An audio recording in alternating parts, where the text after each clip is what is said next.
Fala galera, eu sou Cássio Zirpoli, de vez em quando eu esqueço de me apresentar, mas é bem importante.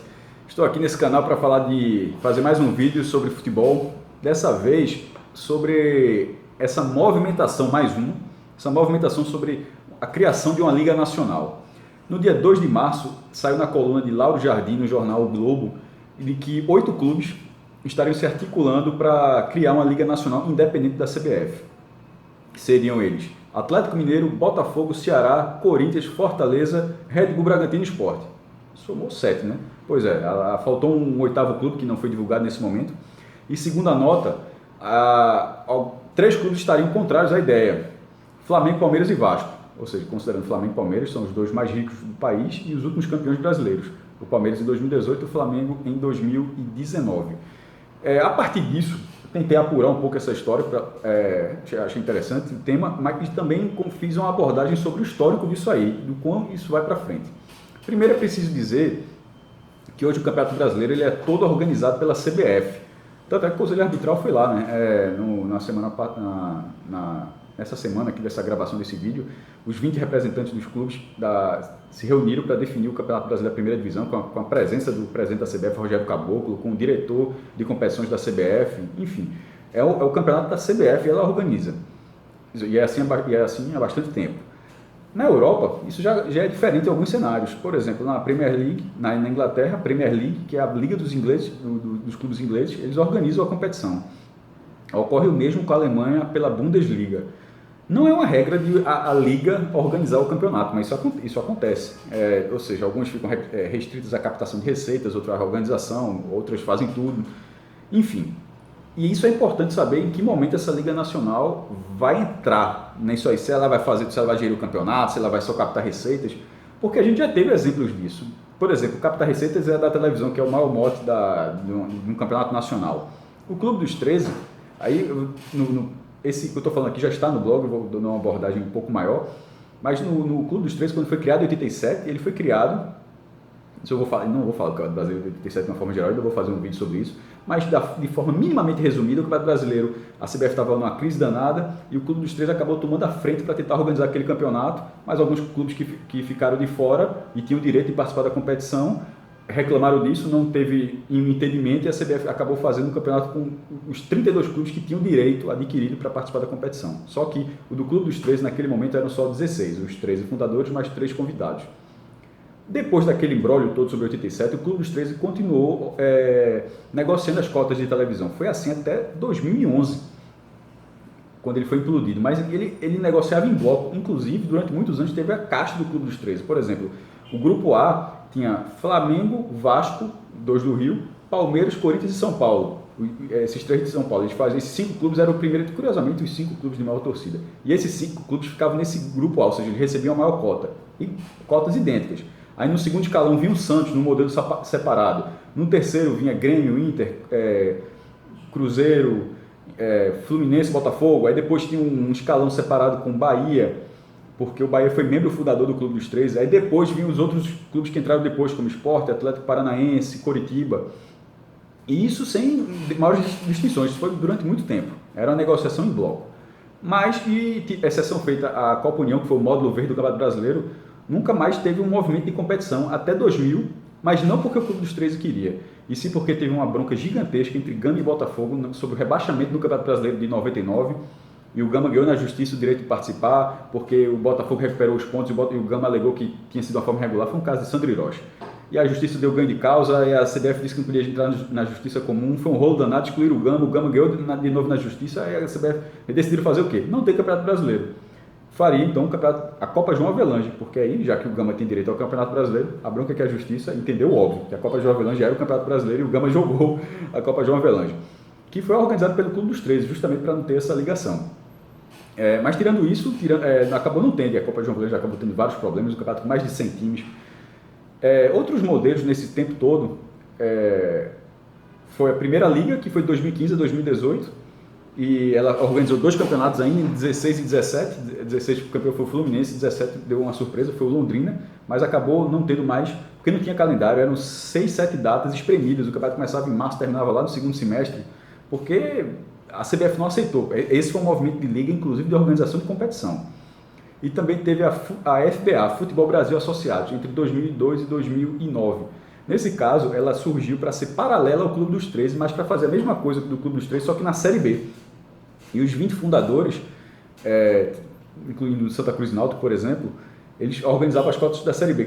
Caso um clube do Clube dos 13, filiado do Clube dos 13, jogasse a segunda divisão, ele não fazia parte dessa negociação, porque ele recebia o dinheiro já do Clube dos 13, aqui tem uma regra própria no Clube dos 13. Se você tivesse na primeira divisão, fosse rebaixado, no primeiro ano você recebia integral. Mesmo na segunda divisão, se ficasse um ano, recebia 75%, aí se ficasse o terceiro, 50%. Isso mudava de ano para ano, mas era uma coisa à parte. Para quem não fazia parte, era o FBA que negociava. Foram as associações nacionais ou ligas nacionais mais próximas que a gente viu nesse tempo, mas nada que tomasse a frente do processo. Até porque a CBF parece não ter o menor interesse de perder esse processo, né? E aí vem uma grande questão se é algo que os clubes têm a condição de fazer. Porque a gente, veja só, o mais forte, que foi o Clube dos 13, ele organizou um campeonato, mas já faz 20 anos. O outro campeonato foi metade de um campeonato, na verdade, e a definição do campeonato gerou rusgas entre os filiados durante décadas. Do São Paulo com o Flamengo, por exemplo, quando o São Paulo pegou a Taça das Bolinhas em 2007, se dizendo o primeiro pentacampeão para ter o direito à Taça das Bolinhas, só que o São Paulo fazia parte do Clube dos 13. Do Flamengo com o Sport, na entrada do Sport no Clube dos 13, o Sport entrou em 97, e tem que ser unanimidade, o Flamengo concordou e a ata do Clube dos 13 é bem dúbia sobre isso, dos dois lados. Você olhar a ata do Clube dos 13 é uma coisa muito mal redigida, inclusive, e isso tem até hoje. Aí chegou em 2011, a negociação em bloco, o Corinthians estava em desacordo, ou seja, algo que tinham 20 clubes que faziam parte do Clube dos 13 já, ele começou com 13, em 97 subiu para 16, em 99 subiu para 20. Ficou 12 anos com 20 clubes, aí chega em 2011 o Corinthians entrou e disse, não quero negociar mais dessa forma, negociou sozinho, aí o Flamengo também negociou sozinho, todo mundo passou a negociar sozinho. As negociações individuais, elas valeram nos últimos 3 contratos. O contrato de 2012 a 2015, o de 2016 a 2018 e o atual, que vai de 2019 a 2024. E acabou, assim, Corinthians e Flamengo, os dirigentes, no interesse de cada clube, e isso é válido, eles ganharam muito mais dinheiro, mas dentro do produto do campeonato acabou tendo uma diferença maior. Mas de toda forma, os contratos estão assinados até 2024, como eu falei. O que significa que o prazo de qualquer movimentação de liga ela só passa a valer dentro dessas receitas de televisão a partir de 2024, o campeonato de 2025, na verdade. É um dos problemas. Eu citei 4 pontos em relação a isso. A autonomia. Vou começar aqui pela ordem. A autonomia. Atualmente, é confiável você esperar que a gestão dos clubes do Brasil eles tomem a frente desse processo? É algo difícil assim. Alguns clubes estão muito bem organizados. O Flamengo já há alguns anos, sozinho, inclusive, assim, sem um mecenas por trás ou algo do tipo. O Bahia se refez todo. Então, assim, existem modelos que você consegue imaginar, mas não é algo geral. Então, e quando a gente fala isso, a gente está falando de mais de 2 bilhões de reais. O Campeonato Brasileiro da Primeira Divisão é muito dinheiro para ficar na mão de gente que você não tem tanta confiança que você vai conseguir gerir esse dinheiro dentro e para tantos clubes e por tantos anos, porque você não vai fazer liga para um ano, você vai fazer uma liga, a Premier League aí já está quase 3 décadas, você faria uma liga para tomar conta daqui para frente. Então é algo que precisa ser trabalhado e atualmente não parece dar esse nível de confiança, essa autonomia. E até porque tem que ter o respeito às regras, porque na hora que um clube fosse voto vencido, ele não pode largar, então estou fora. Não seria dessa forma, porque dificilmente as decisões seriam unânimes. Na vida quase nada é assim, né? Então, assim, seria por maioria de votos, teria que você respeitar essas regras, seria algo para ser enfrentado, e no Brasil, o histórico do Brasil, isso parece ser algo muito difícil de acontecer. Sobre o novo formato, é justamente qual seria o formato? Seria como era o Clube dos 13, ou seja, fazer uma liga, mas na verdade com o papel do Clube dos 13, ou seja, negociar as cotas de transmissão, fazer uma nova negociação em bloco, tentar fortalecer, em vez de negociar TV aberta, negociar melhor os direitos internacionais, que é um entrave no futebol brasileiro, não consegue vender os direitos internacionais do Campeonato Brasileiro, e isso é dinheiro que está sendo desperdiçado, porque não é possível que exista um mercado no mundo que queira comprar de fato o Campeonato Brasileiro, não consegue se vender, é um grande problema. Passa na Globo Internacional, mas assim, a China diz, eu quero comprar, vou pagar X, e assim, é algo que tem que ser pensado. Mas seria só para isso? Não sei se é o ideal, Poderia ser um caminho inicial, você fazer algo escalonado, nos 5 primeiros anos, ou 10 primeiros anos, sei lá, só para a cota de TV, quando consolidar o grupo e passa a organizar o campeonato, isso pode ser uma opção. Ou já começar organizando o campeonato, que é algo possível também. Mas aí vai uma questão de poder, e no Brasil a gente tem a figura das federações estaduais, coisa que não acontece em outros países, e elas têm muita força junto à CBF, ou seja, muita gente para você passar por cima dentro desse trâmite do futebol, da política do futebol, para tomar a frente do processo. Não é fácil, não acho que seja possível a curto prazo. 3, as rusgas, que eu falei que eu comecei o processo já até atropelando, mas seriam as rusgas, mas dá para citar ainda, já falei do Clube dos 3, da Primeira Liga, por exemplo. A Primeira Liga, na verdade, quando ela começou a ser conversada em 2015, ela seria uma reedição da Copa Sul Minas. A Copa do Nordeste voltou em 2013 e, para variar, voltou bem.